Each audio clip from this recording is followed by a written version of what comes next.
Hi, there we go. Hello, hello everyone. Happy Wednesday. How is your day going? um, just if for anyone that does not know, we are multi-streaming today. As it says along the bottom, this is it's my first ever multi-stream. Um, and I've never streamed on YouTube ever, so I'm very confused by the UI. So please, please be patient with me if I make any mistakes. But hello, hello. Having two chats is interesting. I wish I knew how to read. Me too. Typically, for all my YouTube viewers, I start my Twitch streams by saying hello to everyone. So I'm gonna go through the Twitch chat real quick and say hi to anyone that's collected the order, and then I'll go through the YouTube chat. So Prawn, hi. Bats, hi. Buddy, hi. Triple, hi. Uzuya, hi. Siege, hi. Rain, hi. Triple watching from both. Right. Leighton, hi. Saint, hi. Welcome. Triple, hi. Rain, hi again. Marcus, hi. Hello. Stranger, hi. How are you? Oh, welcome, Cappy. Welcome. Hi, how are you? But hello, everyone. Today, I wanted to keep it simple since it's my first live stream on YouTube. So I'm just gonna be reading to you today. I'm going to be reading my favorite book to you, which is The Secret Garden by Frances Hodgson Burnett. I was gonna say Burns Burnett. Don't mind name, regrets. But yeah, I hope you guys enjoy. Well, Rifty, hi. I am of course happy to also, take breaks to just chat as well. But I don't know about you guys, but life is personally being quite a lot to me right now. So I thought having some cozy reading time together would be nice. So that's what I'm gonna do today. Oh my goodness. Hello, lady on screen. It's very funny because I don't know why, but YouTube chat is much more delayed than Twitch chat. Very interesting. I don't know why. But without further ado, I'm gonna get into the book. This is one of my favorite books. If you've ever heard the nursery rhyme, like Mistress Mary, quite contrary, how does your garden grow? That's in here. So YouTube stream also seems delayed, but not big of an issue. Yeah, YouTube has a much bigger delay. I don't know why. Okay, so the synopsis of the book, The Secret Garden. Orphaned Mary Lennox is sent to live with her uncle at Misselwaith Manor, a remote mansion on the Yorkshire moors. She is a lonely child and miserable until she stumbles upon the key to an overgrown garden that has been locked for 10 years. The discovery brings a miraculous change in Mary and leads to Misselwaith Manor giving up its dark secret. Ooh. Okay. Chapter 1. There is no one left. When Mary Lennox was sent to Misselwaith Manor to live with her uncle, everybody said she was the most disagreeable-looking child ever seen.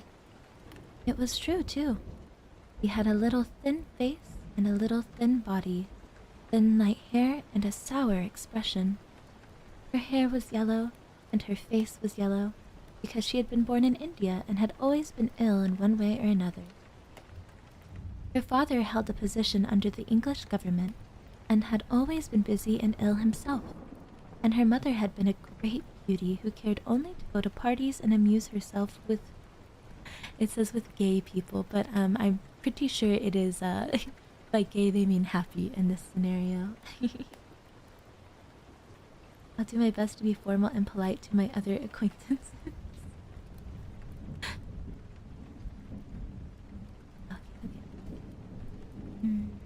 She had not wanted a little girl at all, and when Mary was born, she handed her over to care of an ayah, was made to understand that if she wished to please her mother, I don't know how to pronounce this word, Minshep, Minshep?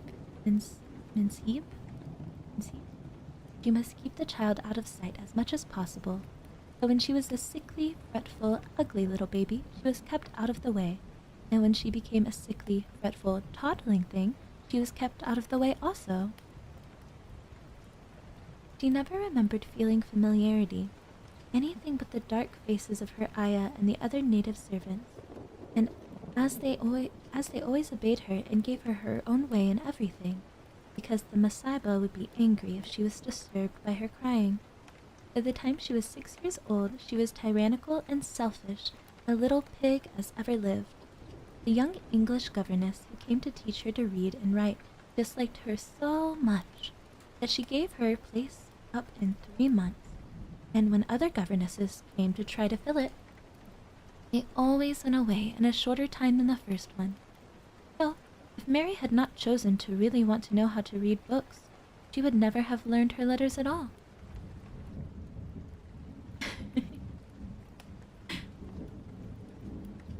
You don't see any chats? Oh. Bible Camp, I don't see you in any chats. I don't know why.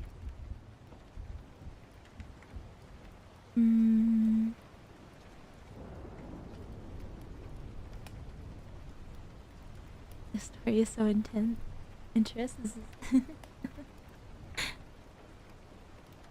One frightfully hot morning, when she was about 9 years old, she awakened feeling very cross. And she became crosser still when she saw that the servant who stood beside her was not her ayah. "Why did you come?" she said to the strange woman. "I will not let you stay. Send my ayah to me." The woman looked frightened, but she had only stammered that the ayah could not come when Mary threw herself into a passion and beat and kicked her. She looked only more frightened, and repeated that it was not possible for the ayah to come to Missy Sahib. There was something mysterious in the air that morning. Nothing was done in its regular order, and several of the native servants seemed missing, while those whom Mary saw slunk or hurried about with an ashy and scared faces. But no one would tell her anything, and her ayah did not come. Laverne, hi, welcome in, welcome in. I'll pop her. Her ayah did not come. She was actually left alone as the morning went on, and at last she wandered out into the garden and began to play by herself under a tree near the veranda. She pretended that she was making a flower bed, and she stuck big scarlet hibiscus blossoms into little heaps of earth, all the time growing more and more angry, and muttering to herself the things she would say and the names she would call when she returned. "Pig, pig, daughter of pigs," she said, because to call a native a pig is the worst insult. Did they just have me say a slur? Like, I know it's not actually a slur, but like they just said that's like the worst thing that you could call them. Utoy, hi, welcome. Thank you so much for the follow. I hope you're having a good day. Majestic, welcome to the YouTube chat. She was grinding her teeth and saying this over and over again when she heard her mother come out on the veranda with someone. It was a fair young man, and they stood talking together in low, strange voices. Mary knew the fair young man who looked like a boy. She had heard that he was a very young officer who had just come from England. The child stared at him, but she stared most at her mother. I know, cancelled. She always did this when she had a chance to see her, because the Mem Sahib, Mary used to call her that oftener than anything else, was such a tall, slim, pretty person, and wore such lovely clothes. Her hair was like curly silk, and she had a delicate little nose which seemed to be disdaining things. And she had large, laughing eyes. All her clothes were thin and floating, and Mary said they were full of lace. They looked fuller of lace than ever this morning, but her eyes were not laughing at all. They were large and scared, and lifted imploringly to the fair boy officer's face. "Is it so very bad? Oh, is it? Mary heard her say. Awfully, the young man answered in a trembling voice.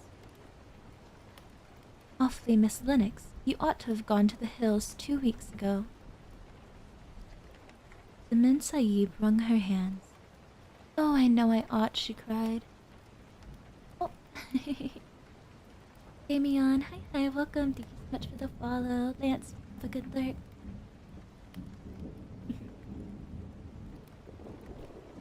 Oh, I know I ought, she cried. I only stayed to go to that silly dinner party. What a fool I was. At that very moment, such a loud sound of wailing broke out from the servants' quarters that she clutched the young man's arms, and Mary stood shivering from head to foot. The wailing grew wilder and wilder. What is it? What is it? Miss Lennox gasped. Someone has died, answered the boy officer. You did not say it had broken out amongst your servants.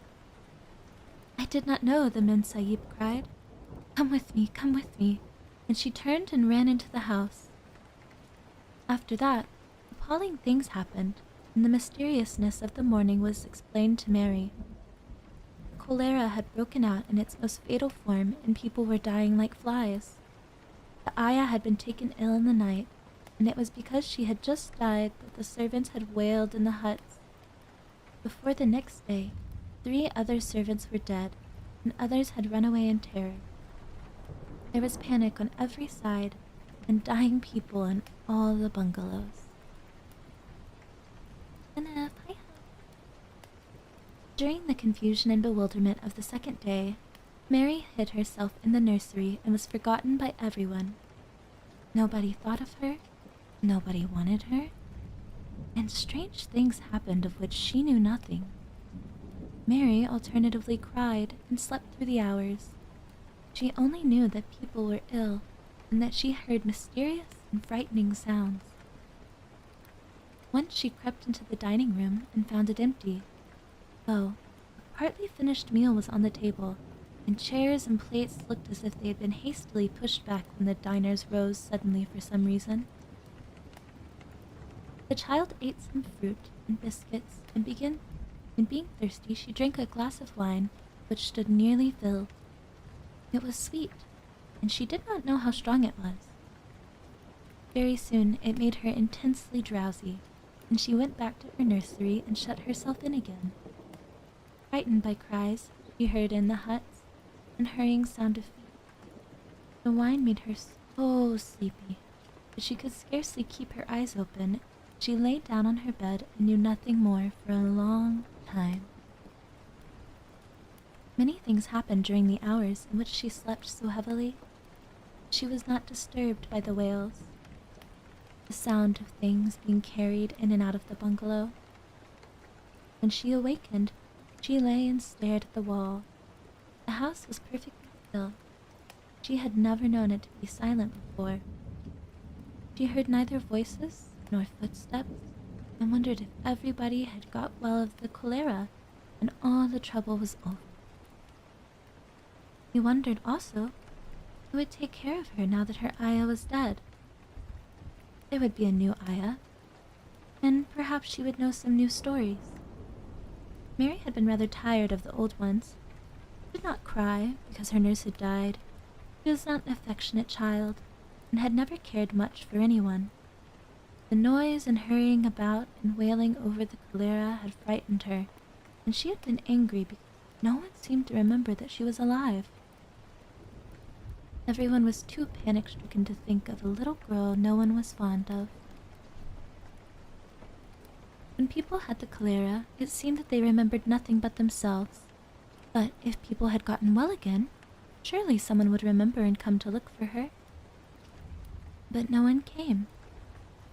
And as she lay waiting, the house seemed to grow more and more silent.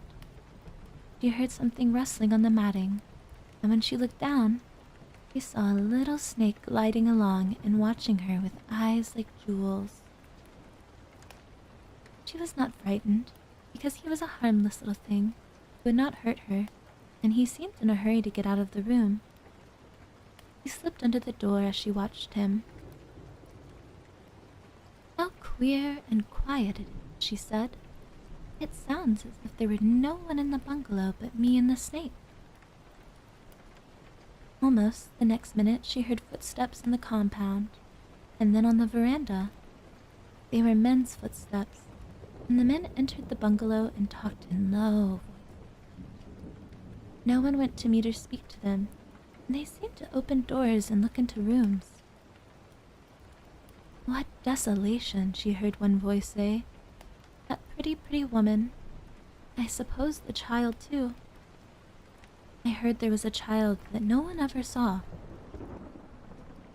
Mary was standing in the middle of the nursery when they opened the door a few minutes later. She looked an ugly, cross little thing and was frowning because she was beginning to be hungry and feel disgracefully neglected. We're reading The Secret Garden by Frances Hodgson Burnett. Welcome in, Ree. Hope you're having a good day. "Barney," he cried out, "there's a child here. A child alone in a place like this. Mercy on us. Who is she?" "I am Mary Links," the little girl said, drawing herself up. She thought the man was very rude to call her father's bungalow a place like this. "I fell asleep when everyone had the cholera, and I've only just waken up. Why does nobody come?" "It is the child no one ever saw," exclaimed the man, turning to his companions. "She has actually been forgotten." "Why was I forgotten?" Mary said, stamping her foot. "Why does nobody come?" The young man, whose name was Barney, looked at her very sadly. Mary even thought she saw him wink his eyes as if to wink tears away. "Shrimp, hi. "Poor little kid," he said. "There is nobody left to come." It was in that strange and sudden way that Mary found out that she had neither father nor mother left, that they had died and been carried away in the night, and that the few native servants who had not died also had left the house as quickly as they could get out of it, none of them even remembering that there was a Missy Sahib. That was why the place was so quiet. It was true that there was no one in the bungalow but herself and the little rustling snake. Yeah, Secret Garden. That's the first chapter. Okay. Chapter 2. Mistress Mary Quite Contrary. Mary had liked to look at her mother from a distance, and she had thought her very pretty. But as she knew very little of her, since she could scarcely have been expected to love her, or to miss her very much when she was gone, she did not miss her all. In fact, and a self-absorbed child, she gave her entire thought to herself, as she had always done. If she had been older, she would no doubt have been very anxious at being left alone in the world. But she was very young, and as she had always been taken care of, she supposed she always would be. What she thought was that she would like to know if she was going she would like to know if she was going to nice people, who would be polite to her and give her her own way, as her eye and the other native servants had done. "Marcus, thank you. Oh, Smurf, thank you.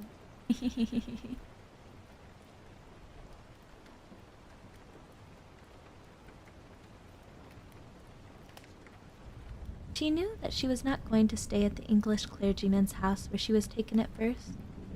She did not want to stay. The English clergyman was poor, and he had 5 children nearly all the same age, and they wore shabby clothes and were always quarreling and snatching toys from each other. Mary hated their mildly untidy bungalow, and was so disagreeable to them that after the first day or two, nobody would play with her. By the second day, they had given her a nickname which made her furious. It was Basil who thought of it first. Basil was a little boy with impudent eyes and a turned-up nose, and Mary hated him. She was playing by herself under a tree, just as she'd been playing the day the cholera broke out. She was making heaps of earth and paths for a garden, and Basil came and stood near to watch her. Presently, he got rather interested and suddenly made a suggestion. "Why don't you put a heap of stones there and pretend it's a rockery?" he said. "There in the middle." And he leaned over her to point. "Go away," Mary cried. "I don't want boys. Go away." For a moment, Basil looked angry, and then he began to tease. He was always teasing his sisters. He danced round and round her, and made faces, and sang, and laughed. "Mistress Mary, quite Mary, how does your garden grow? Silver bells and cockle shells and marigolds all in a row." He sang it until the other children heard and laughed too, and the crosser Mary got, the more they sang, "Mistress Mary, quite contrary." And after that, as long as she stayed with them, they called her Mistress Mary, quite contrary, and they spoke of her to each other, and often when they spoke to her. "You are going to be sent home," Basil said to her, "at the end of the week, and we're glad of it." "I'm glad of it too," answered Mary. "Where is home?" "She doesn't know where home is," said Basil, with 7-year-old scorn. "It's England, of course. Our grandmama lives there, and our sister Mabel was sent to her last year. You're not going to your grandmama. You have none. You're going to your uncle. His name is Archibald Craven." "I don't know anything about him," snapped Mary. "I know you don't," Basil answered. "You don't know anything. Girls never do. I heard father and mother talking about him. He lives in a great, big, desolate old house in the country, and no one ever goes near him. He's so cross he won't let them, and they wouldn't come if he would let them. He's a hunchback, and he's horrid." "I don't believe you," said Mary. And she turned her back and stuck her fingers in her ears because she would not listen to any more. But she thought over a great deal afterward, and when Mrs. Crawford told her that night that she was going to sail away to England in a few days to go to her uncle, Mr. Archibald Craven, who lived at Misselthwaite Manor, she looked so stony and stubbornly uninterested they did not know what to think about her. They tried to be kind to her, but she only turned her face when Miss Crawford attempted to kiss her, and held her stiffly when Mr. Crawford patted her shoulder. "She is such a plain child," Mrs. Crawford said pityingly. Afterward, and her mother was a pretty creature, she had a very pretty manner too, and Mary has the most unattractive ways I ever saw in a child. The children call her Mistress Mary quite contrary, and though it's naughty of them, no one can't help understanding it. Perhaps if her mother had carried her pretty face and her pretty manners into the nursery, Mary might have learned some pretty ways too. It is very sad. Now the poor, beautiful thing is gone. Remember that many people never ever knew she had a child at all."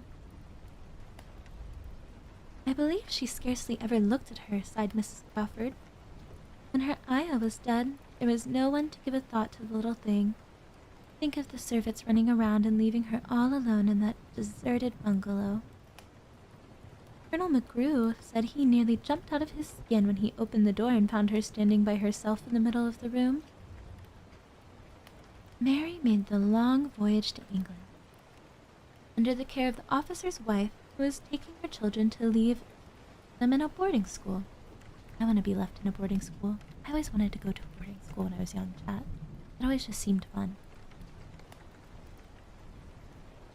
She was very much absorbed in her own little boy and girl, and was rather glad to hand the child over to the woman Miss Archibald Craven had sent to meet her in London. The woman was his housekeeper at Misselthwaite Manor, and her name was Miss Medlock. She was a stout woman with very red cheeks and sharp black eyes. She wore a very purple dress, a black silk mantle with jet fringe on it, and a black bonnet with purple velvet flowers, which stuck up and trembled when she moved her head. Mary did not like her at all, but as she very seldom liked people, there was nothing remarkable in that. Besides which, it was very evident Mrs. Medlock did not think very much of her. My word, she's a plain, like, piece of goods. She's a plain little piece of goods.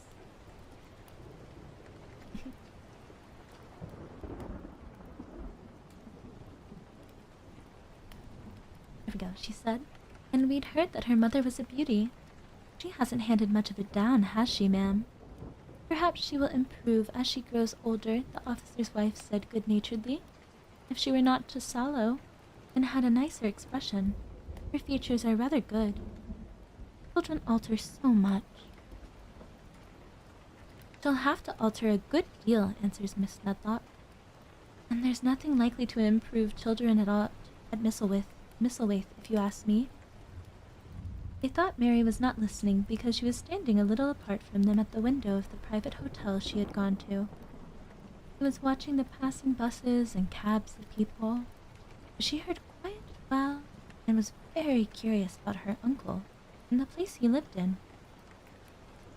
What sort of place was it? And what would he be like? What was a hunchback? She'd never seen one. Perhaps there were none in India. Since she had been living in other people's houses and had no ayah, she had begun to feel lonely and to think queer thoughts which were new to her. She had begun to wonder why she had never seemed to belong to anyone, even her father and mother had been alive. Blackout, hi. Oh, Cappy, this is the second reading stream you've been to? How was the first one? Hope it was good. Other children seemed to belong to their fathers and mothers, but she had never seemed to really be anyone's little girl. She had servants and food and clothes, but no one had taken any notice of her. She did not know that this was because she was a disagreeable child.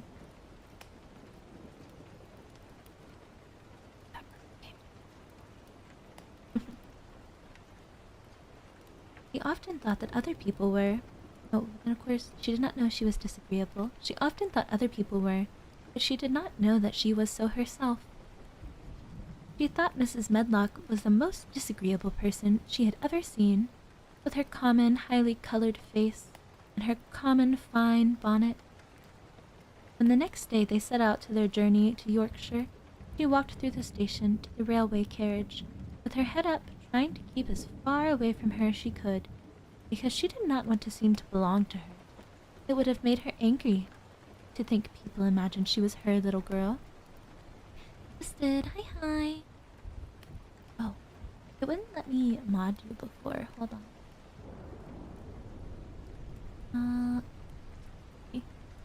E-N-E-A, Chris. Hi, welcome. Twisted, it wouldn't let me mod you, and you're not showing up in chat. Why? Fuck. You're just subscribing.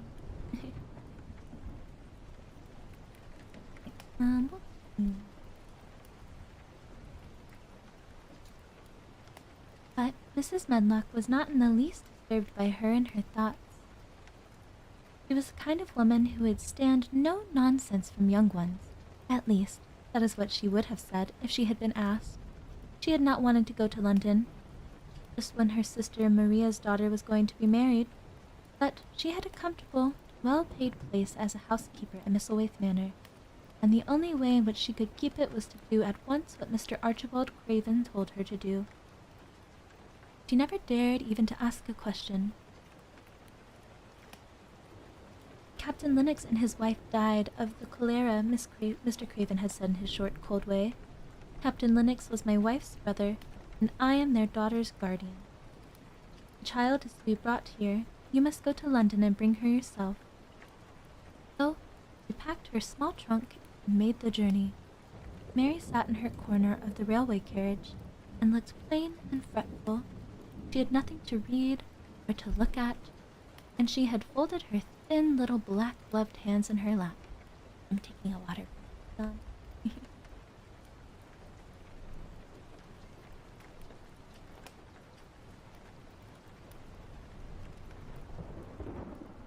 The black dress made her look yellower than ever, and her limp, light hair strangled from under the blanket, from under her black crepe hat. A more marred-looking young one I never saw in my life, Miss Medlock thought. Marred is a Yorkshire word and means spoiled and pettish. She had never seen a child who sat so still without doing anything, and at last she got tired of watching her and began to talk in a brisk, hard voice. I suppose I may as well tell you something about where you're going to, she said. You know anything about your uncle? No, said Mary. Never heard your father and mother talk about him? No, said Mary, frowning. She frowned because she remembered that her father and mother had never talked to her about anything in particular. Certainly they had never told her things. Muttered Miss Medlock, staring at her queer, unresponsive little face. She did not say any more for a few moments, and then she began again. I suppose you might as well be told something to prepare you. You are going to a queer place. Mary said nothing at all, and Miss Medlock looked rather discomfited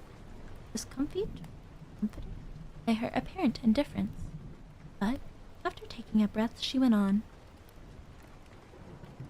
Not but that is a grand big place in a gloomy way, and Mr. Craven's proud of it in his way. And that's gloomy enough, too.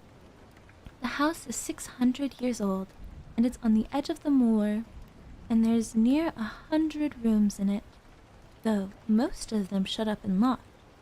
And there's pictures and fine old furniture and things that have been there for ages. And there's a big park around it, and gardens and trees with branches trailing to the ground, some of them. She paused and took another breath. But there's nothing else, she ended suddenly. Mary had begun to listen in spite of herself. It all sounded so unlike India, and anything new rather attracted her, but she did not intend to look as if she were interested.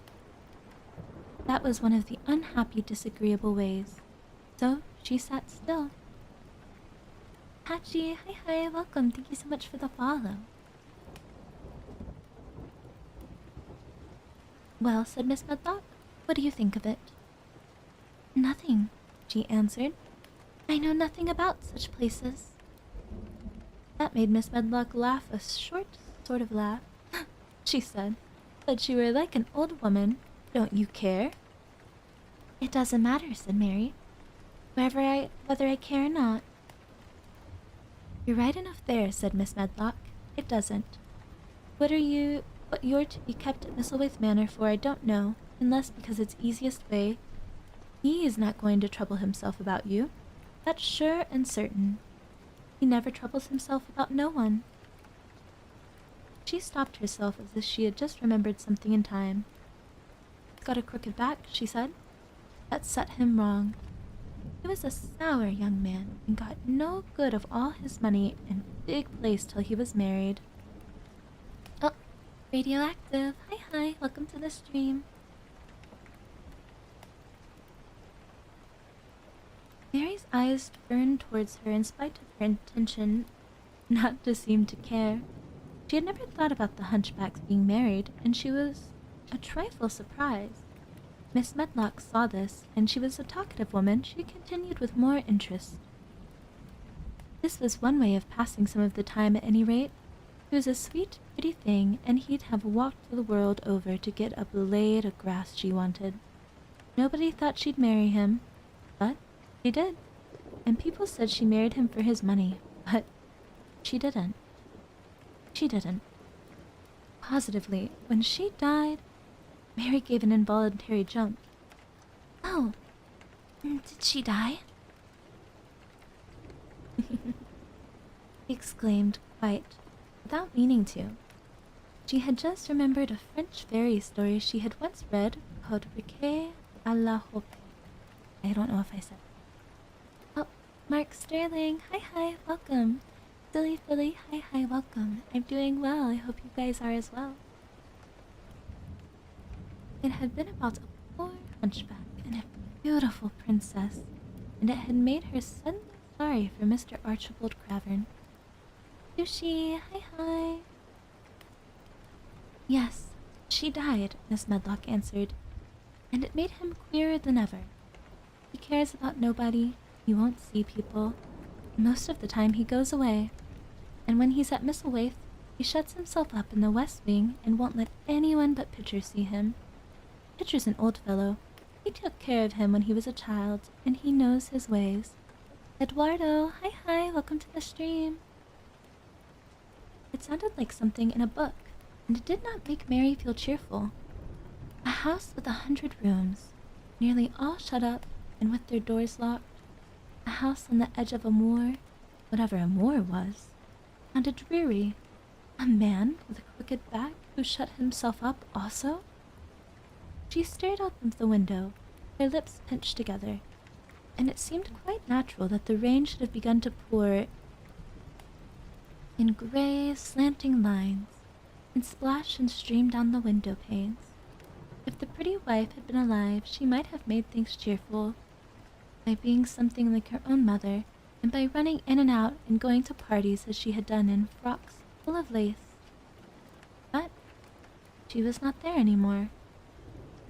You needn't expect to see him, because 10 to 1 you won't, said Miss Medlock, and you mustn't expect that there will be people to talk to you.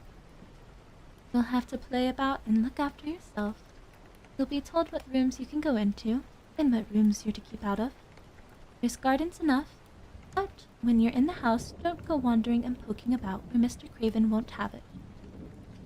I shall not go poking about, said sour little Mary, and just as suddenly she'd begun to be rather sorry for Mr. Archibald Craven, she began to cease to be sorry at all. To think he was unpleasant enough to deserve all that had happened to him. And she turned her face toward the streaming panes of the window of the railway carriage and gazed out at the gray rainstorm, which looked as if it would go on forever and ever. She watched it so long and steadily. The grayness grew heavier and heavier before her eyes, and she fell asleep. That's chapter 2. Alright, a quick water. How's everyone doing? Do you like this story so far? If not, it's okay. It is a little hard to follow.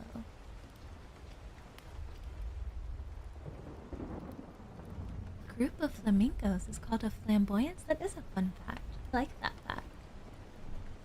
Hi, Raccoon. How are you? I hope you're doing well. Okay. Chapter 3. Across the Moor. She slept a long time, and when she awakened, Mrs. Medlock had bought a lunch basket at one of the stations, and they had some chicken and cold beef and bread and butter and some hot tea. Another fun fact, an ice cube takes up about 9% more volume. Oh, interesting. Is that because air gets stuck in it while it's freezing?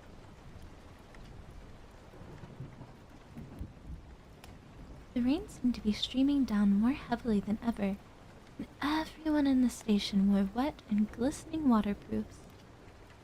The guard lighted the lamps in the carriage, and Mrs. Medlock cheered up very much over her tea, chicken, and beef. She ate a great deal and afterwards fell asleep herself, and Mary sat and stared at her and watched her fine bonnet slip from one side until she herself fell asleep once more in the corner of the carriage, lulled by the splashing of the rain against the windows. It was quite dark when she awakened again. The train had stopped at a station, and Mrs. Medlock was shaking her. Mr. Apple, hi, welcome. Thank you so much for the follow. I hope you're having a good day. You have had a sleep, she said. It's time to open your eyes. We're at the Waith station, and we've got a long drive before us. Mary stood up and tried to keep her eyes open while Mrs. Medlock collected her parcels. The little girl did not offer to help her, because in India, Native servants always picked up or carried things, and it seemed quite proper that other people should wait on no one, or should wait on one. The station was a small one, and nobody but themselves seemed to be getting out of the train. Josh, hi, welcome to the stream. Lobsters are not biologically immortal, but they do produce an enzyme that repairs their cells and helps their DNA. Huh.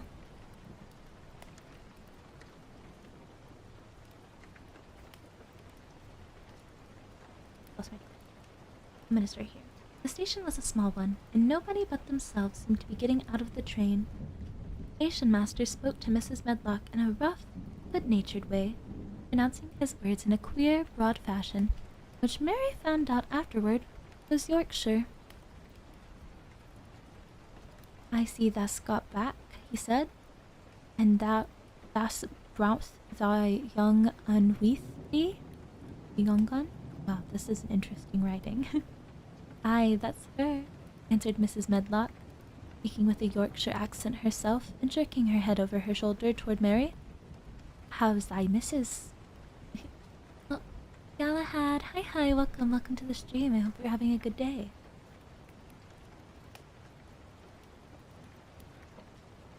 "Well now, the carriage is waiting outside for thee." A brougham stood on the road before the little platform. Mary saw that it was a smart carriage and that it was a smart footman who helped her in. His long waterproof coat and the waterproof covering of his hat were shining and dripping with rain, as everything was, the burly station master included. Getting both Twitch and YouTube chats on stream is nice. Yeah, it's fun, right? I like being able to see both. Mary asked no more questions, but waited in the darkness of her corner, keeping her eyes on the window. The carriage lamps cast rays of light a little distance ahead of them, and she caught glimpses of the things they passed. After they had left the station, they had driven through a tiny village, and she had seen whitewashed cottages and the lights of a public house. Then they had passed a church and a vicarage and a little shop window or so in a cottage with toys and sweets and odd things. "Oh, Clark, hi, my day is good. I hope you're having a good day too." I am. Thank you so much for asking. Well, I say I am. It's been a long day, but I'm having a good day at this exact moment. So, we'll take it.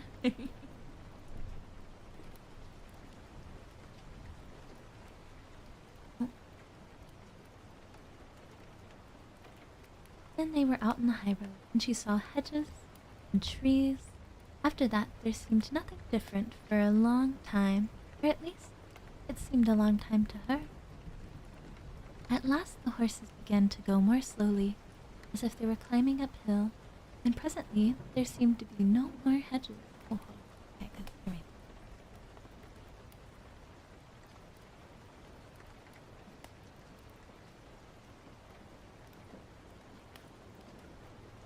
Sorry.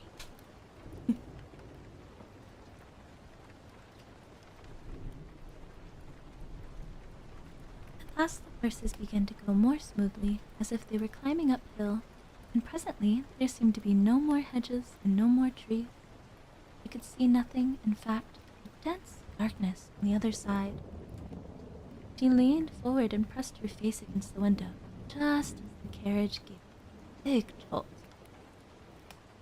"Ah, we're on the moor now. Now, sure enough." Oh, that wasn't Mary. And Miss Medlock. The carriage lamps shed a yellow light on a rough-looking road which seemed to be cut through brushes and low-growing things, which ended in the great expanse of dark apparently spread out before and around them.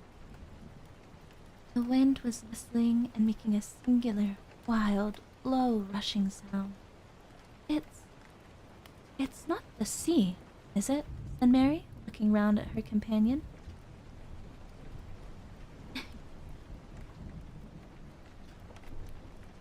"No, not it," answered Miss Medlock. "Nor it isn't fields, nor mountains.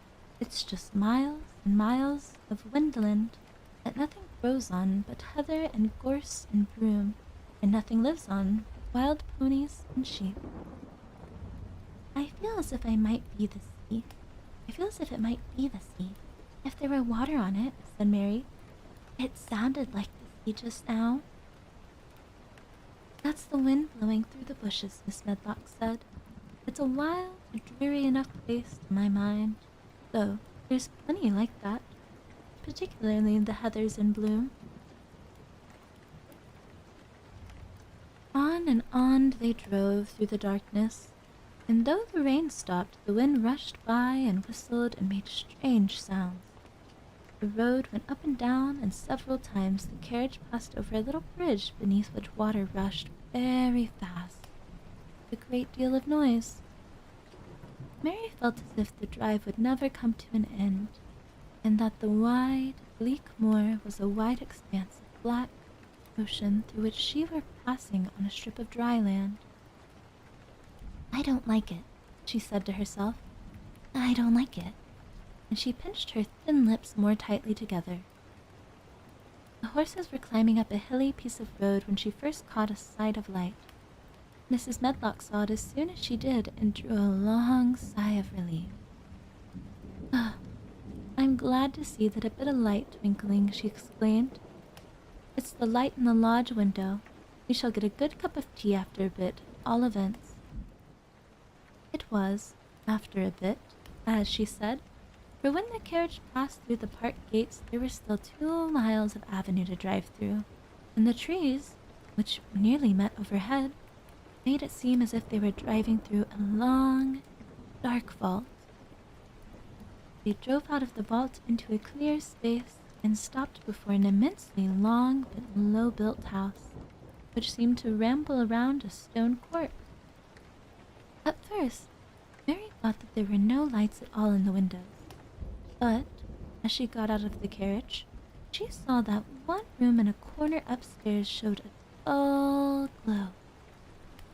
The entrance was a huge one, made of massive, curiously shaped panels of oak, studded with big iron and bound with great iron bars. It opened into an enormous hall which was so dimly lighted, the faces and the portraits on the walls, and the dim figures in the suits of armor made Mary feel that she did not want to look at them. As she stood on the stone floors, she looked a very small, odd little figure, and she felt as small and lost and odd as she looked. A neat, thin old man stood near the manservant, who opened the door for them. You are to take her to her room, said a husky voice. He doesn't want to see her. He's going to London in the morning. Very well, Mr. Pitcher, Miss Medlock answered. So long as I know what's expected of me, I can manage. What's expected of you, Miss Medlock, Mr. Pitcher said, is that you make sure he's not disturbed, and that he doesn't see what he doesn't want to see. And then Mary Lennox was led up a broad staircase, and down a long corridor, and up a short flight of steps, and through another corridor, and another, until a door opened in a wall, and she found herself in a room with a fire in it, and supper on the table. Mrs. Medlock said unceremoniously, Well, here you are. This room and the next are where you'll live, and you must keep to them, don't you forget that. It was in this way Mistress Mary arrived at Misselthwaite Manor, and she had perhaps never felt quite so contrary in all her life. Okay, we're gonna read one more, maybe 2 chapters. And that might be where we call it today. Don't worry, I'll keep her place in case we decide we want to come back to it. A heads up for everyone.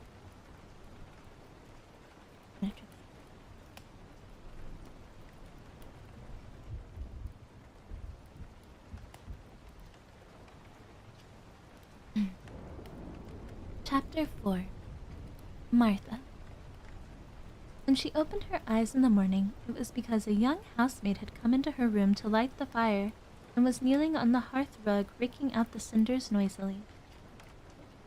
Mary lay and watched her for a few moments and then began to look about the room. She had never seen a room at all like it, and thought it was curious and gloomy. The walls were covered with tapestry with the forest scene embroidered on it.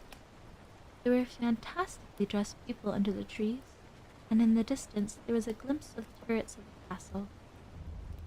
There were hunters, and horses, and dogs, and ladies, which seemed to have no trees. Oh, no. And ladies, Mary felt as if she were in the forest. Out of a deep window she could see a great climbing stretch of land which seemed to have no trees on it, and to look rather like an endless, dull, purplish sea. "What is that?" she asked, pointing out the window. Martha, the young housemaid, who had just risen to her feet, looked and pointed also. "That there?" she said. "Yes." "That's the moor." With a good-natured grin. "Does thou like it?" "No," answered Mary. "I hate it." "That's because aren't used to it," Martha said, going back to the hearth. "Thou thinks it's so big and bare now, but thou will like it." "Do you?" inquired Mary. You have a beautiful one. You have one beautiful VTuber, I will say. Oh, peanut butter! Thank you, welcome. "Aye, that I do," answered Martha, cheerfully polishing away at the grate. "I just love it. It's none bare, it's covered with growing things, it smells sweet." "Oh, Vixen! Hi, Raiders, welcome in. How are you? Oh, Jansef, thank you so much for the follow. Vixen, how was your stream?" Thank you for giving her a shout out. What kind of ASMR were you guys doing? Oh, Hiiiiiii, thank you so much for the follow. Hi, Raiders, welcome in. My name is Fey Arista, but you can just call me Fey, and I own a cafe. And today I am reading Chat The Secret Garden. I'm also trying out multi-streaming for the first time. So we've also got our lovely friends over on YouTube in the stream today. So I just wanted to do something simple. Well, I used my chibi model for the first time just to trigger ASMR stream. Oh, that sounds so nice. I hope you enjoy. Well, my community, please make sure you go check out Vixen. Also, if you guys are on YouTube, she posts audios too, so you guys should definitely check her out. But Vixen, if you need to raid and run, I completely understand. Thank you so much for the raid and for trusting me with your community. Oh, thank you so much. Yeah, of course. I'm not kicking you out though. I would love to have you stay if you would like, but just if you need to go. I completely understand. Please take care of yourself. I'll totally do a YouTube collab if you're interested. One for each channel. Yeah, I would love to. That would be so much fun. I'm so down. We'll have to plan it out. Oh, Misui. Hi, welcome. Yeah, Vixen also has a YouTube. Here, let me see if I can grab it real quick. I need to dip because I need to record. No worries. Let me grab your YouTube.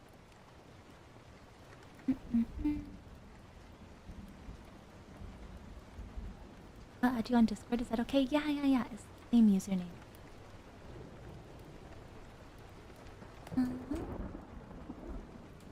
This is Vixen's YouTube.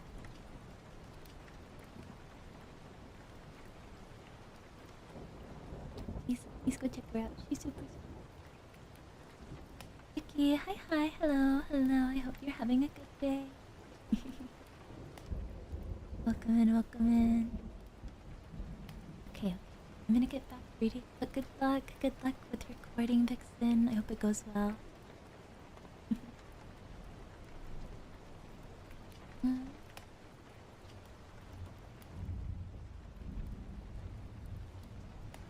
No worries, Twisted. Drive home safe.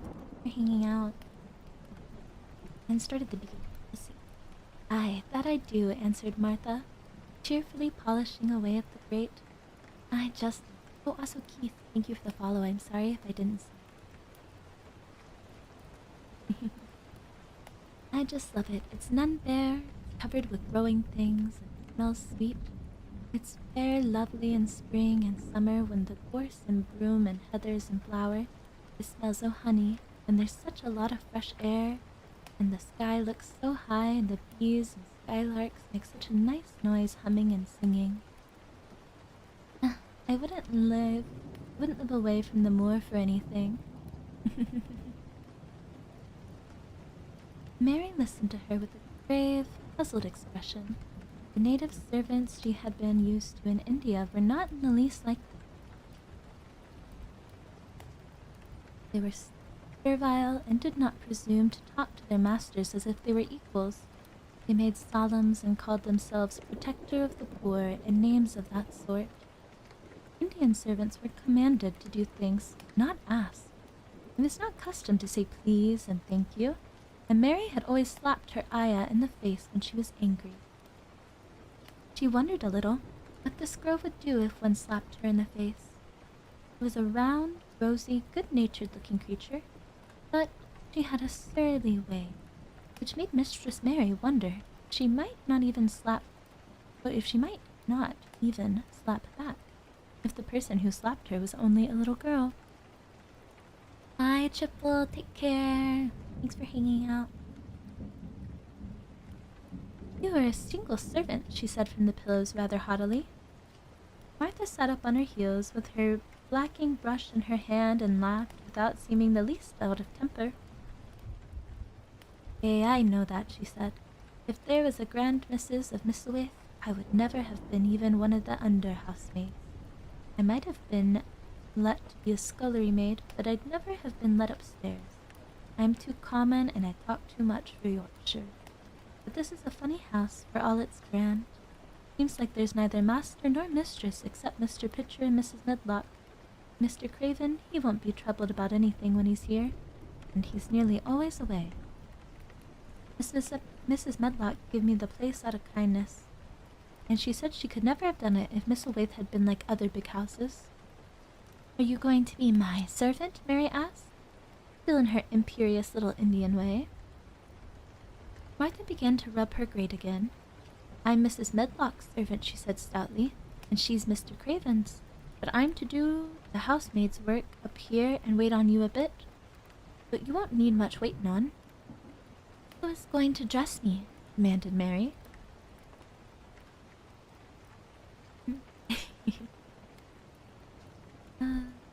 Martha sat her up on her heels again and stared. She spoke in broad Yorkshire in her amazement.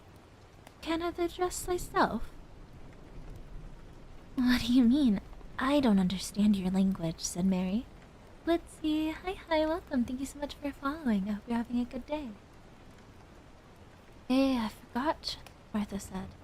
Miss Medlock told me I'd have to be careful or you wouldn't know what I was saying. Can't you put on your own clothes? No, answered Mary quite indignantly. I never did my life. My ayah dressed me, of course. Well, said Martha, evidently not in the least aware that she was impudent. It's time I learned. I cannot begin younger.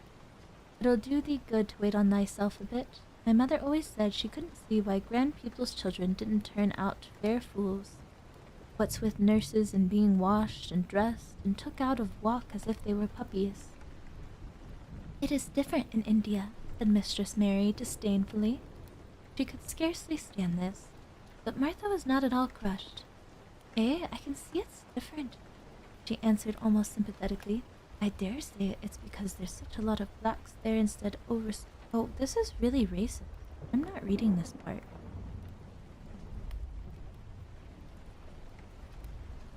Who are you calling names? She said. You needed to be so vexed. That's not the way of a young lady to talk. I've nothing against them. When you read about them in... in tracts, they're always very religious. You always... Okay, I'm gonna skip this whole section.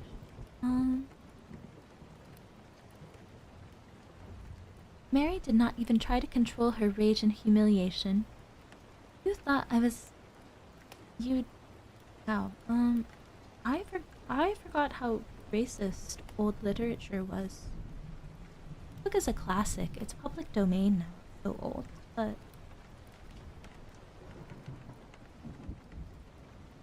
okay. The TLDR is Mary gets really mad, and I'm pretty sure she slaps her in the face, and the girl gets mad. Here we go. Oh, and she does agree. She does agree to dress her. You're so nice. You skipped the bad part. Look, I'm not trying to get banned off of streaming on YouTube on my first stream. When Mary at last decided to get up, oh, David, Chopped, thank you so much for the follows. Welcome, welcome, welcome. When Mary at last decided to get up, the clothes Martha took from the wardrobe were not the ones she had worn when she arrived the night before with Mrs. Medlock. "Those are not mine," she said. "Mine are black." She looked at the thick white wool coat and dress over and added with cool approval, "Those are nicer than mine." "These are the ones the must put on," Martha answered. "Mr. Craven ordered Mrs. Medlock to get 'em in London. He said, 'I won't have a child dressed in black wandering about like a lost soul,' he said. It'd make the place sadder than it is. Put color on her." Mother said she knew what he meant. Mother always knows what a body means. It doesn't hold with black herself. The dressing process was one which taught them both something. Martha had buttoned up her little sisters and brothers, but she had never seen a child who stood still and waited for other person to do things for her, as she had neither hands nor feet of her own. "Why doesn't Step put their own shoes?" she said. Mary quietly held out her foot. "My ayah did it," answered Mary, staring. "It was the custom." She said that very often. It was the custom. The native servants were always saying it. If one told them to do a thing their ancestors had not done for 1,000 years, they gazed at one mildly and said, "It is not the custom," and one knew that that was the end of the matter. It had not been the custom that Mistress Mary should do anything but stand and allow herself to be dressed like a doll. But before she was ready for breakfast, she began to suspect that her life at Misselwaith Manor would end by teaching her a number of things quite new to her. Oh. Hi Goro, hi, welcome. Thank you so much for the follow. I hope you're having a great day. Things such as putting on her own shoes and stockings and picking up things she'd let fall. If Martha had been a well-trained, fine young lady's maid, she would have been more subservient and respectful, and would have known that it was her business to brush hair and button boots, and pick things up and lay them away. She was, however, only an untrained Yorkshire rustic who had been brought up in the moorland cottage with a swarm of little brothers and sisters who had never dreamed of doing anything but waiting on themselves, and on the younger ones who were either babies in arms or just learning to totter around and tumble over things. Oh, Lucy! Hi, welcome, welcome. Thank you so much for the raid. Welcome in, raiders. Welcome in. My name is Favorite Arista. You can just call me Faye. And today I am reading Chat The Secret Garden. Where the huzz at? The huzz? Oh my goodness. Welcome in, Lucy. Welcome in. I'm dual streaming on YouTube today, so this is my first multi-stream too. We've got YouTube on the other line, and by the other line I mean the other screen. But welcome in, Persephone. Hi, Lucy. How was your stream? What were you playing? Willow. Okay, hi Willow. Let me get you a shout real quick.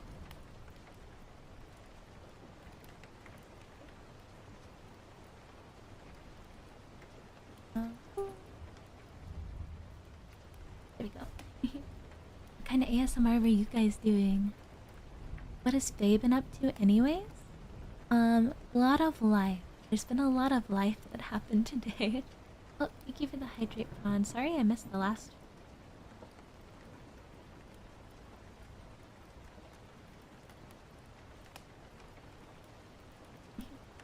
also, Lucy, in your community, if anyone needs to raid and run, please feel free. I completely understand. Just make sure that you're taking care of yourself. That's... yeah.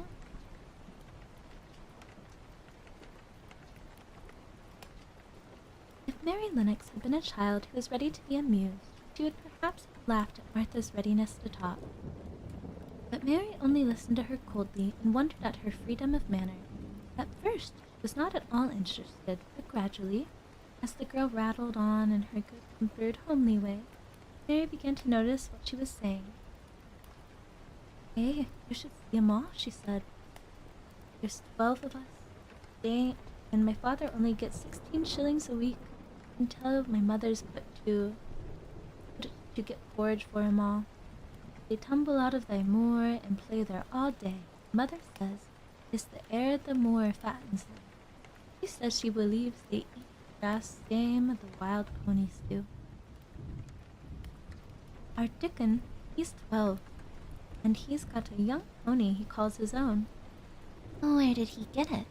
asked Mary. "Found it on the moor, and his mother when it was a little one, and he began to make friends with it and gave it bits of bread and pluck grass. And it was to like him, so it followed him and let it him in its Dickon's a kind lad, and animals like him." Mary had never possessed an animal pet of her own, and she had always thought that she would like one. So, she began to feel a slight interest in Dickon.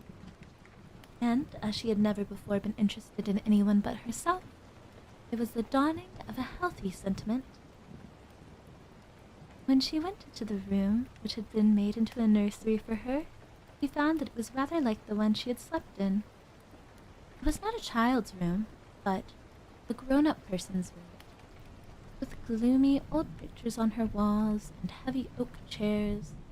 The table in the center was set with a good, substantial breakfast, but she'd always had a very small appetite, and she looked with something more than indifference at the first plate Martha set before her.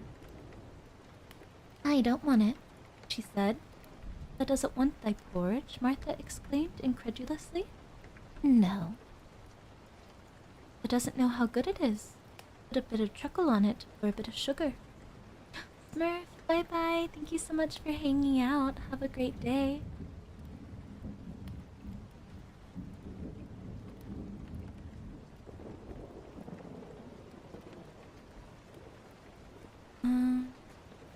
Said Martha. I can't abide to see good victuals go to waste. If our children was at the stable, they'd clean it bare in 5 minutes." "Why?" Mary said coldly. "Why?" echoed Martha. "Because they'd scarce ever had their stomachs full in their lives. They're as hungry as young hawks and foxes." "I don't know what it is to be hungry," said Mary with the indifference of ignorance. Martha looked indignant. "Well, it would do thee good to try it. I can see that plain enough," she said outspokenly. "I've no patience with folk that just sits and stares at good old bread and meat. My word! Don't I wish Dickon and Phil and Jane and the rest of them had what's here under thy pinafores." "Angel, hi, welcome to the stream. I hope you're having a good day."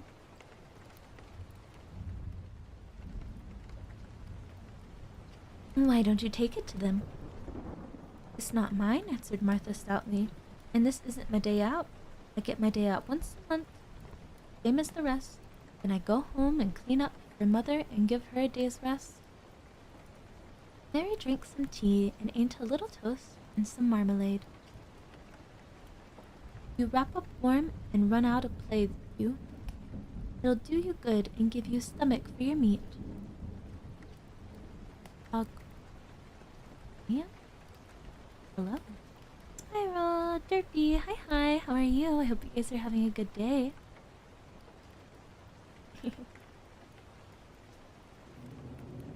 It'd do you good to give you some stomach for your meat. Mary went to the window. There were gardens and paths and big trees, but everything looked dull and wintry. Out? Why would I go out on a day like this? Well, if it doesn't go out, I'll have to stay in And what has that got to do? Mary glanced about her. There was nothing to do. When Mrs. Medlock had prepared the nursery, she had not thought of amusement. Perhaps it would be better to go and see what the gardens were like. "Who will go with me?" she inquired. Martha stared. "You'll go by yourself." Time to support $1 for your BA. Butter, hi, how are you? It wouldn't let me set memberships below $2.99, I think. I don't know why. I tried to make them low. You'll go by yourself, she answered. You'll have to learn to play like other children does when they haven't got sisters and brothers. Our Dickon goes off on the moor by himself and plays for hours. That's how he made friends with the pony. He's got sheep on the moor that knows him, and birds as comes and eats out of his hand. However little there is to eat, he always saves a bit of bread to coax his pet. Because anything lower would hurt YouTube due to transaction fees and needing to give a cut to the channel. Oh yeah, you're probably right, Leighton. That probably is it.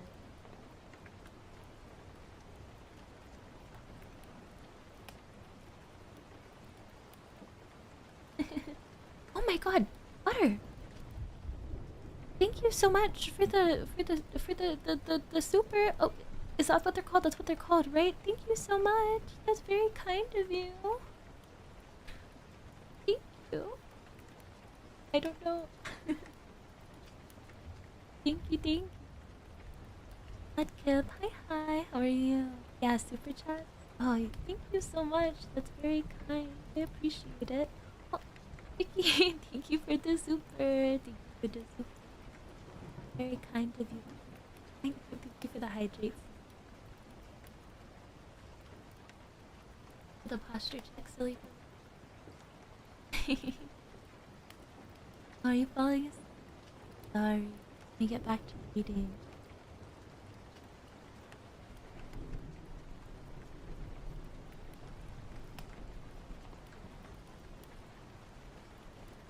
It was really this mention of Dickon which made Mary decide to go out, though she was not aware of it.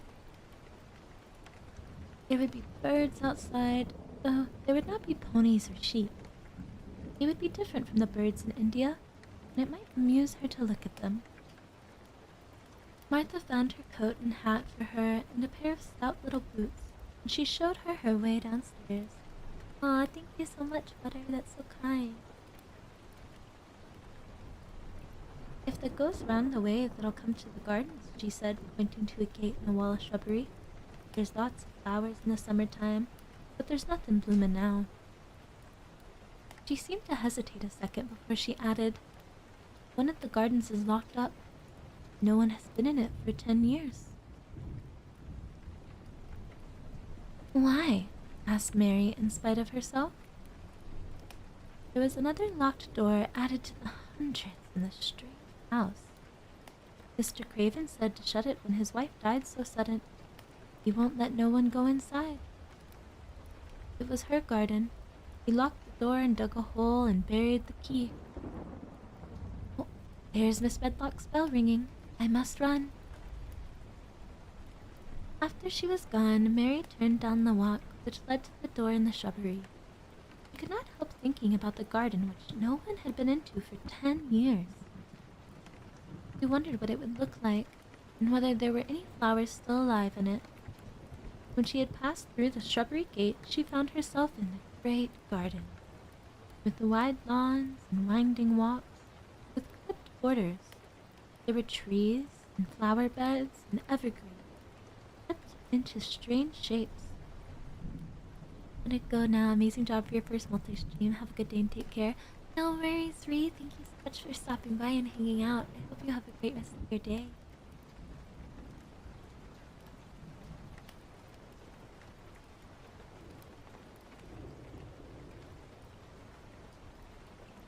There were trees and flower beds and evergreens clipped into strange shapes, and a large pool with an old gray fountain in its midst. But the flower beds were bare and wintry, and the fountain was not aflame.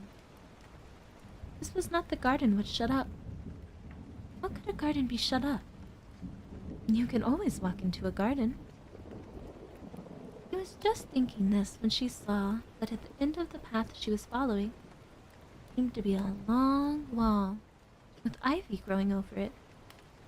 She was not familiar enough with England to know what she was coming upon the kitchen gardens where the vegetables and fruits were growing. She went towards the wall and found that there was a green door in the ivy, and that it stood open. This was not the closed garden, evidently, and she could go into it. She went to the door and found that it was a garden with walls all around it, and that it was only one of several walled gardens which seemed to open into one another. She saw another open door revealing bushes and pathways between beds containing winter vegetables. Fruit trees were trained flat against the wall, and over some of the beds there were glass frames. The place was bare and ugly enough, Mary had thought, as she stood and stared about her. It might be nicer if summer when things were green, but there was nothing pretty about it now. Oh, Yudoma, hi, welcome, thank you so much for the follow.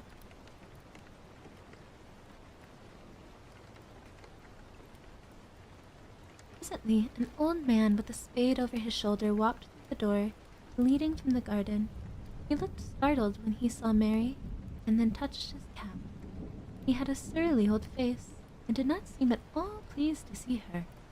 But then she was displeased with the garden, and wore her quite contrary expression, and certainly did not seem at all pleased to see him. "What is this place?" she asked. "One of the kitchen gardens," he answered. "What is that?" she said, pointing through the other green door. "Another of them," shortly. "There's another one on the other side of the wall, and there's the orchard on the other side of that." "Can I go in them?" Mary asked. "If the lights. But there's nothing now to see." Mary made no response. She went down the path and through the second green door. There she found more walls and winter vegetables and glass frames. But in the second walls there was another green door, and it was not open. Perhaps it led into the garden which no one had seen for 10 years. As she was not at all timid child and had always done what she wanted to do, Mary went to the green door and turned the handle. She had hoped the door would not open because she wanted to be sure she had found the mysterious garden, but it did open quite easily, and she walked through it and found herself in an orchard. There were walls all round it, also, and trees trained against them, and there were bare fruit trees growing in the winter-browned grass, but there was no green door to be seen anywhere. Mary looked for it, and yet when she had entered the upper end of the garden, she had not noticed that the wall did not seem to end with the orchard, but extend beyond as if it was closed, as if it enclosed another place. Oh, Dash, thank you so much. Also, Kaito, hi, welcome these. I need to clear my throat, I'm gonna mute just a little bit.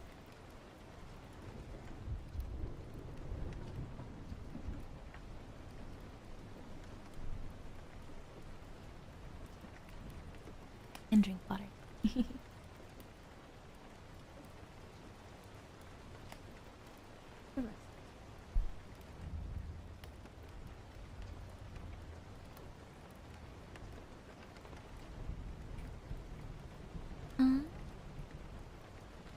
She could see the tops of the trees above the wall, and when she stood still she saw a bird with a bright red breast sitting on the topmost branch of one of them, and suddenly he burst into his winter song, almost as if he had caught sight of her and was calling to her. She stopped and listened to him, and somehow his cheerful, friendly little whistle gave her a pleased feeling. Even a disagreeable little girl may be lonely, and the big, closed house and big, bare moor and big, bare gardens had made this one feel as if there was no one left in the world but herself. If she had been an affectionate child who had used to being loved, she would have broken her heart. But even though as she was Mistress Mary quite contrary, she was desolate, and the bright-breasted little bird brought a look into her sour little face that was almost a smile. He listened to him until he flew away. He was not like an Indian bird, and she liked him and wondered if she could ever see him again. Perhaps he lived in the mysterious garden and knew all about it. Perhaps it was because she had nothing whatever to do, but she thought so much of the deserted garden. She was curious about it and wanted to see what it was like. Why had Mr. Archibald Craven buried the key? If he had liked his wife so much, why did he hate her garden? She wondered if she should ever see him, but she knew that if she did, she should not like him, and he would not like her, and that she would only stand and stare and say nothing. So, she could be wanting, dreadfully, to ask him why he had done such a queer thing. People never like me, and I never like people. And I can never talk to the Crawford children.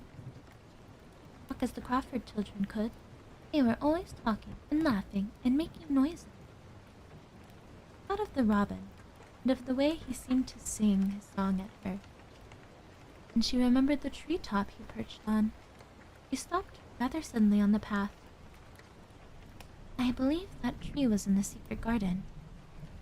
I feel sure it was, she said. There was a wall round the place, and there was no door. She walked back into the first kitchen garden she had entered and found the old man digging there. She went and stood beside him and watched him a few moments in her cold little way. Oh, Fey, I noticed you have 2 different YouTube streams. I have 2 different YouTube streams going? How? Well,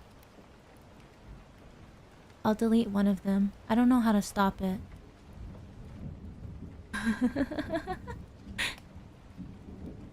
Oh. I don't know how to fix that. Well, I told you guys there would be scuff. Oh, Chaponati, thank you for the follow. I hope you're having a good day. Yeah, I don't know how to fix that right now, so that's a problem for later. Oh, Batman, hi, welcome. Yeah, it's weird that YouTube is letting me stream in multiple places. How do I fix this? Oh, this one. Oh, there's 5 people in that one. Sorry guys, I'm ending this live stream. I don't know how to... Well, I'll just delete one of the VODs later. I don't know how to fix it. Sorry. I don't know why it's happening.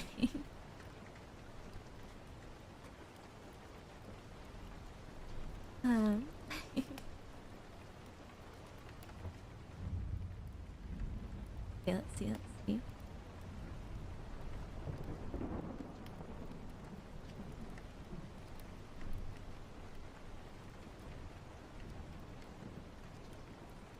Oh, she went and stood beside him and watched him. A few moments in her cold little way. He took no notice of her, and so at last she spoke to him. Bye-bye this chat? No, it's okay. It's fine. It's whatever. Oh, wait, you're right. I can see both. Oh. Huh. Crazy. But yeah, I don't know how to... Well, whatever.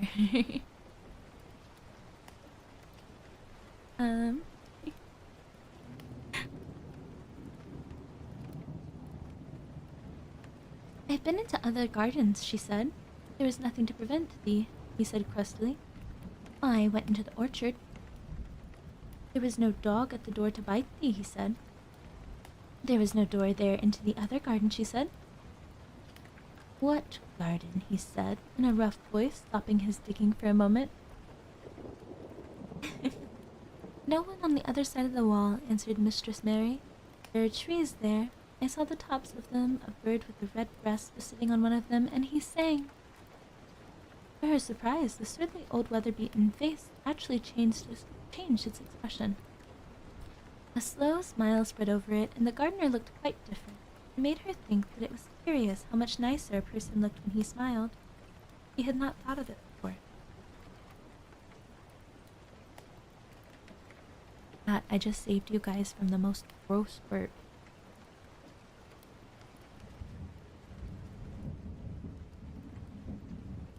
turned about to the orchard side of his garden and began to whistle a low, soft whistle. He could not understand how such a surly man could make such a coaxing sound. Almost the next moment, a wonderful thing happened. They heard a little rustling flight through the air, and it was the bird with the red breast flying to them, and he actually aligned on the big old in a big clod of earth quite near to the gardener's foot. "There he is," chuckled the old man, and then he spoke to the bird as if he were speaking to a child. "Where's tha been, thy cheeky little beggar?" he said. "I've not seen thee before today. Has thou begun thy courting this early in the season?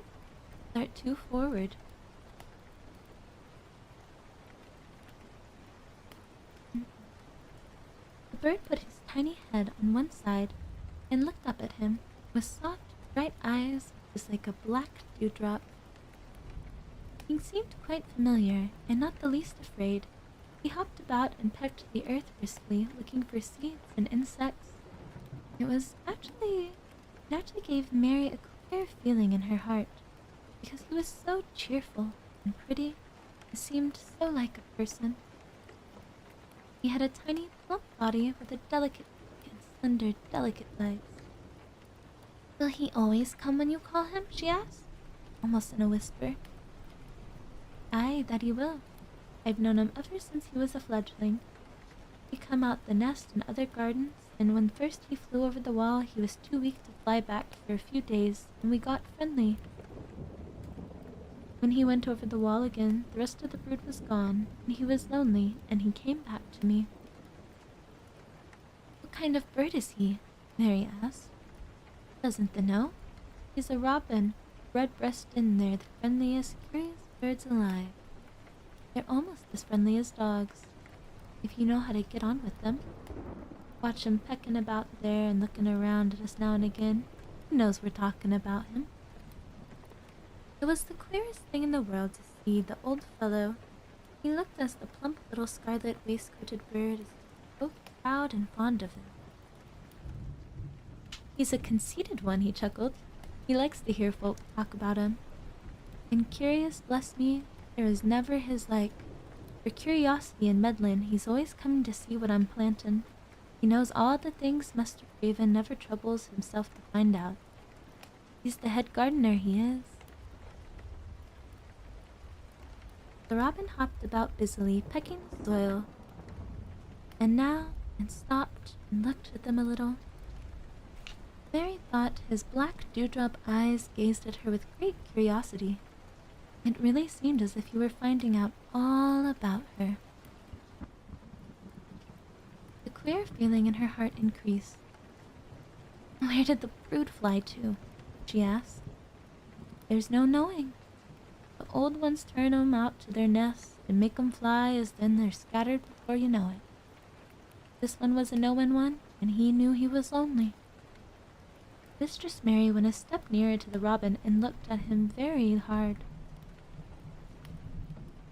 "Glad Game doesn't know I'm here."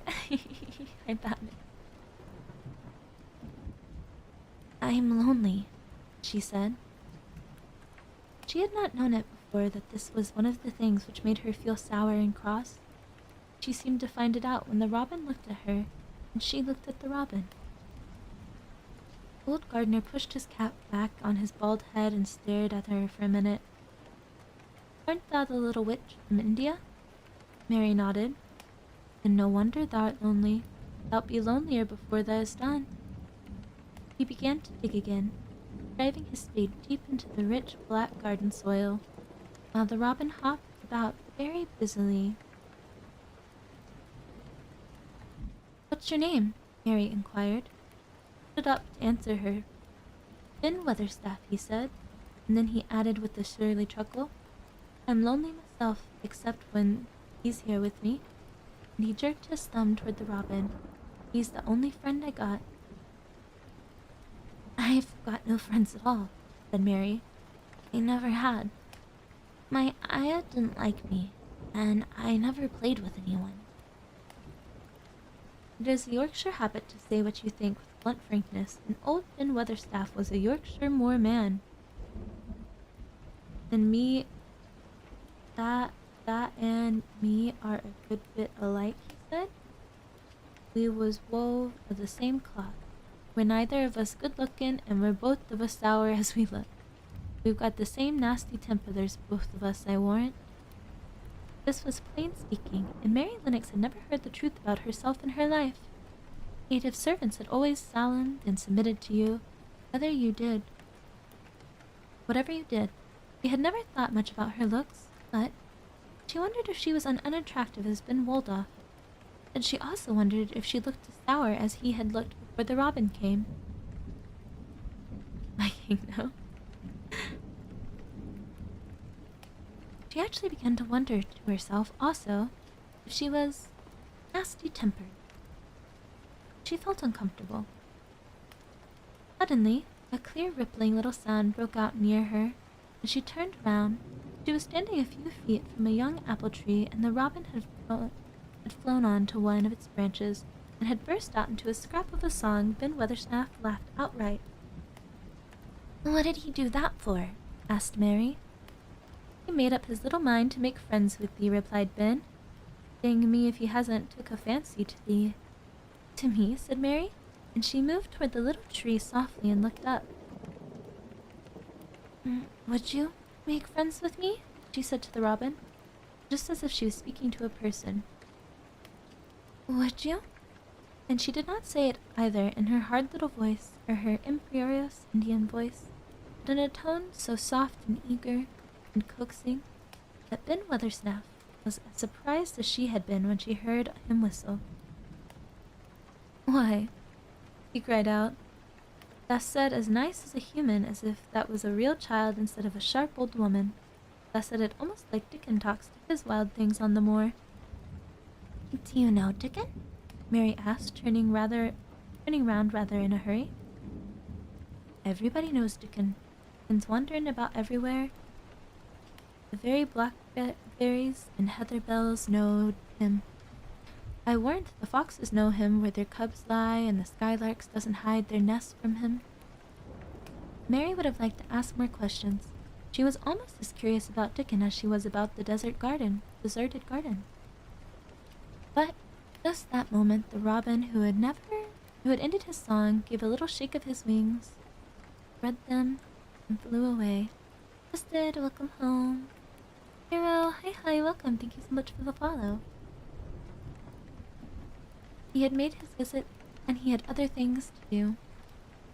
"He has flown over the wall," Mary cried out, watching him. "He has flown over to the orchard. He has flown over across the wall, into the garden where there is no door." "He lives there," said old Ben. "He came out thy egg there. If he's courtin', he's making up to some young madam of a robin that lives there in thy old trees there. Old rose trees there." "Rose trees," said Mary. "Are there rose trees?" Ben Weatherstaff took up his spade and began to dig. "There was 10 years ago," he mumbled. "I would like to see them," said Mary. "Where's the green door? There must be a door somewhere." Ben drove his spade deep and looked as uncompanionable as he had looked when she first saw him. "There was 10 years ago, but there isn't now," he said. "No door," cried Mary.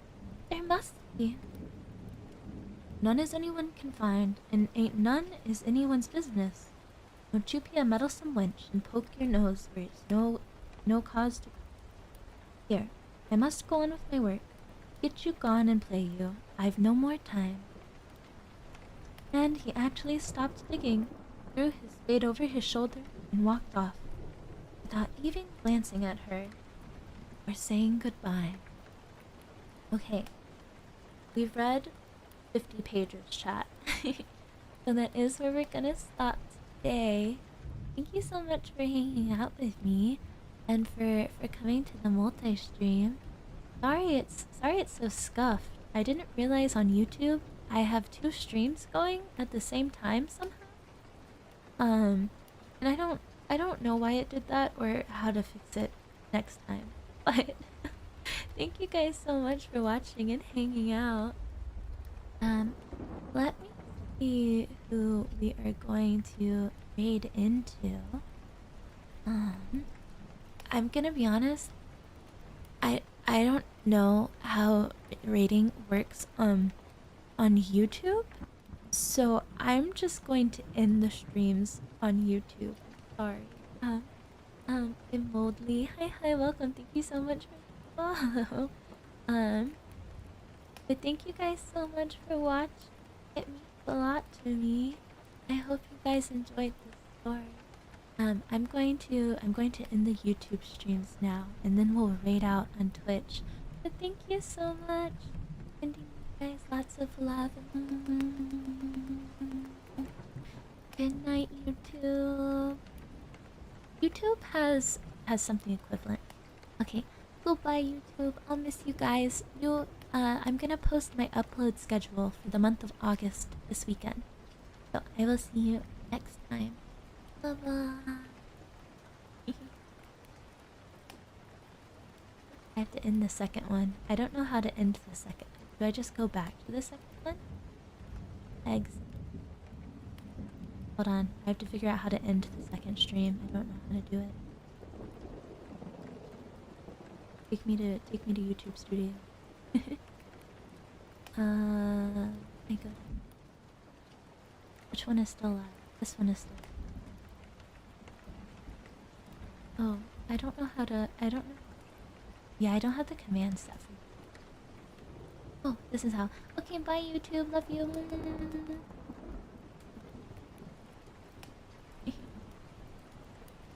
Okay, and let me see.